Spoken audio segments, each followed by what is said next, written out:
जोहार नमस्कार। खबरें जो रहती हैं चर्चा में, खबरें जिस पर बातें होती रहती हैं, कुछ नवीनतम ताजा खास खबरों में से कुछ खबरों पर आइए नजर डालते हैं। नमस्ते दर्शकों, स्वागत है आपके पसंदीदा समाचार बुलेटिन में। आइए झारखंड और देश दुनिया की ताज़ा और बड़ी खबरों का रोचक सफर शुरू करते हैं। तो तैयार हो जाए। पहली खबर रामगढ़ से, जहां उपायुक्त चंदन कुमार ने बिहार फाउंड्री की प्रदूषण की शिकायतों पर सख्ती दिखाई। एक हाई वोल्टेज बैठक में दोनों पक्षों की बात सुनी गई और फाउंड्री को प्रदूषण नियंत्रण उपकरणों की निगरानी, एयर क्वालिटी मीटर लगाने और नियमित डाटा देने का फरमान सुनाया गया। अब देखना यह है कि क्या रामगढ़ की हवा सचमुच साफ होगी। बोकारो में हंगामा, एक स्कूल में शिक्षक कुंजलाल राम पर छात्राओं के साथ अश्लील भाषा और बैड टच का गंभीर आरोप लगा। गुस्साए अभिभावकों और ग्रामीणों ने स्कूल में धावा बोल दिया। हालात ऐसे बने कि शिक्षक को माफी मांगनी पड़ी, लेकिन छात्राओं का गुस्सा ठंडा नहीं हुआ और उन्होंने शिक्षक को चप्पल जड़ दी। अभिभावकों ने प्रिंसिपल से कार्रवाई की मांग की है। इस मामले में अब क्या मोड़ आएगा, ये बड़ा सवाल है। कांग्रेस की हुंकार, जम्मू कश्मीर के पहलगाम में हुए आतंकवादी हमले पर कांग्रेस अध्यक्ष मल्लिकार्जुन खड़गे ने केंद्र सरकार को घेरा।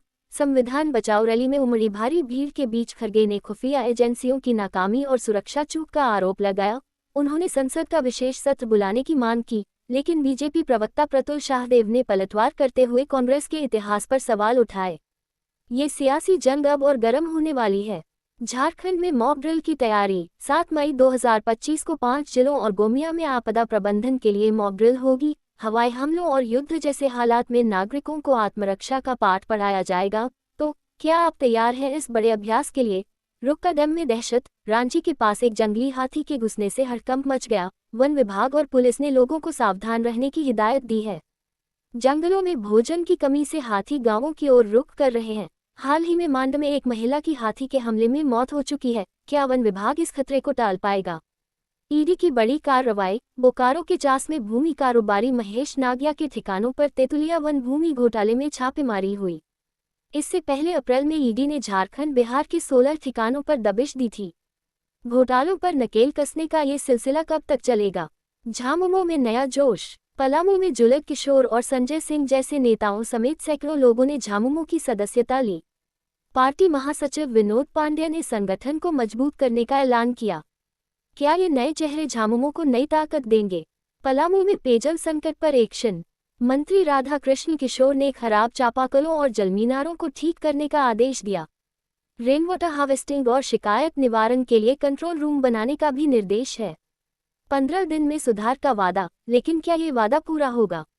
भ्रष्टाचार पर चोट, लातेहार में राजस्व कर्मचारी सुशील कुमार को 10,000 रुपये रिश्वत लेते एसीबी ने रंगे हाथ पकड़ा। रांची में खनन कार्यालय के कंप्यूटर ऑपरेटर विंदेश तिर्की भी 2,000 रुपये की रिश्वत के साथ धराए। दोनों मामलों में छापेमारी के बाद दस्तावेज जब्त किए गए। भ्रष्टाचार के खिलाफ ये जंग कितनी कामयाब होगी? रांची में जनता दरबार, उपायुक्त मंजुनाथ भजंत्री ने एक भूतपूर्व सैनिक को बार बार चक्कर लगवाने वाले कर्मचारी को शो कॉज नोटिस का आदेश दिया। भू राजस्व समेत तमाम शिकायतों पर त्वरित कार्रवाई के निर्देश दिए गए। क्या अब जनता को राहत मिलेगी? मांड में हत्या का सनसनीखेज मामला, 21 साल की अनिता खलखो की उसके जीजा के दोस्त दीपक ने गोली मारकर हत्या कर दी। पुलिस आरोपी की तलाश में छापेमारी कर रही है। इस वारदात ने इलाके में दहशत फैला दी है। जमशेदपुर में श्रद्धांजलि, ईमानदार अधिकारी राजीव रंजन को गोलमुरी पुलिस लाइन में अंतिम विदाई दी गई। हृदय गति रुकने से उनका निधन हुआ। उनकी यादें और कर्तव्य निष्ठा को हर कोई सलाम कर रहा है। गिरिडीह में हिंसा, रतैया गांव में सार्वजनिक रास्ते को लेकर 2 पक्षों में खूनी झड़प, 12 लोग घायल। विवाद की जड़ 1 महीने पुरानी है, जब कुछ ग्रामीणों ने रास्ते को निजी संपत्ति बताकर बाउंड्री बनाने की कोशिश की। लातेहार में नक्सली गिरफ्तार, मुंशी अय्यूब अहमद की हत्या और गाड़ियों में आगजनी के मामले में कुंदन खरवार के लिए काम करने वाले 5 नक्सलियों को पकड़ा गया। क्या ये कार्रवाई नक्सलवाद पर लगाम कसेगी? झारखंड हाईकोर्ट का फैसला, 1997 के अलकतरा घोटाले में बिहार के पूर्व मंत्री इलियास हुसैन समेत 4 दोषियों को अस्थायी जमानत मिली। प्रत्येक को 50,000 रुपये जुर्माना देना होगा। क्या ये मामला अब नया मोड़ लेगा? रांची का गर्व, मारवाड़ी महाविद्यालय के छात्र प्रणव राम तिवारी 9 मई को संसद भवन में झारखंड का प्रतिनिधित्व करेंगे। पूरे राज्य में खुशी की लहर है। अब राष्ट्रीय खबरें, भारतीय नौसेना और डीआरडीओ ने अत्याधुनिक मल्टी इन्फ्लुएंस ग्राउंड माइन का सफल परीक्षण किया। ये तकनीक दुश्मन जहाजों और पनडुब्बियों को पकड़ने में माहिर है। भारत की आत्मनिर्भरता को सलाम। कर्नाटक में सजा, पूर्व मंत्री जनार्दन रेड्डी को अवैध खनन मामले में 7 साल की सजा। 198 करोड़ रुपए के नुकसान के बाद उनकी संपत्तियां जब्त होंगी। महाराष्ट्र में नक्सली गिरफ्तार, 13 साल से फरार लैपटॉप नक्सली प्रशांत कामबले रायगढ़ से पकड़ा गया। महिलाओं के लिए बड़ी पहल, राष्ट्रीय महिला आयोग ने दिल्ली में महाजन सुनवाई शुरू की, जहां 11,000 से ज्यादा मामलों का समाधान होगा। साथ ही जागृति डिजिटल पत्रिका भी लॉन्च की गई। पंजाब में ब्लैकआउट रिहर्सल, फिरोजपुर में 30 मिनट का ब्लैकआउट अभ्यास, जंग की आशंका के बीच सुरक्षा के कड़े इंतजाम। और आखिरी खबर तुर्की से, एक 2 साल की बच्ची ने जहरीले सांप को दांतों से चबाकर मार डाला। उसकी बहादुरी की कहानी सोशल मीडिया पर वायरल है। बच्ची अब स्वस्थ है, लेकिन उसका साहस हर किसी को हैरान कर रहा है। तो ये थी आज की बड़ी खबरें।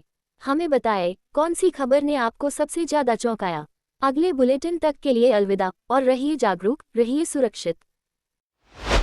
तो कैसी लगी आपको हमारी ये खबर, ये हमें कमेंट बॉक्स में लिखकर ज़रूर से बताएं। और ऐसे ही नवीनतम ताज़ा अपडेट्स, खास खबरों से रूबरू बने रहने के लिए बने रहें हमारे संग। कैमरा के पीछे से मेरा सहयोग कर रहे अजय महतो, आनंद चौहान और युगल किशोर भगत के साथ मैं विजयदत्त पिंटू रांची।